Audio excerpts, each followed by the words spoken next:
হয়, আমাৰ মাজতে আমি বহুতখিনি ইনফৰমেশ্যন পাই আছিলো যে সৰ্বগাঁও অঞ্চলত আৰু নগাঁও সদৰৰ আশে-পাশে কিছু চুৰি ঘটনা সংঘটিত হৈ আছিল। অকল বাইকেই নহয়, অন্যান্য ধৰণৰ চুৰি হৈছিল। তো তাতে আমাৰ এটা টিম গঠন কৰা হ'ল। আমাৰ সদৰ OC আৰু আমাৰ IC সৰ্বগাঁও তেওঁলোকে এটা টিম গঠন কৰিলে। কৰাৰ পিছত আমি চ'ৰ্চ ইনফৰমেশ্যনৰ ওপৰত বেছ কৰি প্ৰথমতে আমি হাবিবুৰ ৰহমান বুলি এগৰাকী ব্যক্তিৰ তাত আমি দুখন বাইক উদ্ধাৰ কৰা হ'ল। তাৰপিছত তাৰ ইণ্টাৰগেশ্যনৰ ওপৰত বেছ কৰি দুপৰীয়াত পুনৰ এখন বাইক উদ্ধাৰ কৰা হ'ল। আৰু এই যিটো আমাৰ তদন্ত চলি আছে, গতিকে আৰু যথেষ্টখিনি বাইক আমাৰ উদ্ধাৰৰ সম্ভাৱনা।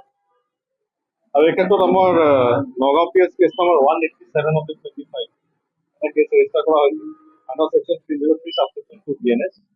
আৰু আমি 4জন ব্যক্তিক এতিয়ালৈকে আটক কৰা হৈছে। তেওঁলোক আছে, এজন আছে চলচলি ৰূপহীয়াতৰ, তেনেকে আমাৰ টোটেল 4জন আছে। এইটো এটা নেক্সাছ হয়, যিহেতু চুৰি বাইক তেওঁলোকে লৈ যায় আৰু তাৰপিছত বিভিন্ন ডিষ্ট্ৰিক্টৰ বাহিৰলৈ তালৈ তেওঁলোকে পঠিয়ায়। গতিকে আমি ৰূপহীয়াতৰ পৰা এইটো বস্তু আমি ৰিকভাৰী কৰিছোঁ। তাৰ বাহিৰলৈও যাব পাৰে, গতিকে এই তদন্ত চলি আছে। হয়, হবিবুৰ ৰহমানক ধৰা হৈছে, তেখেতৰ ঘৰত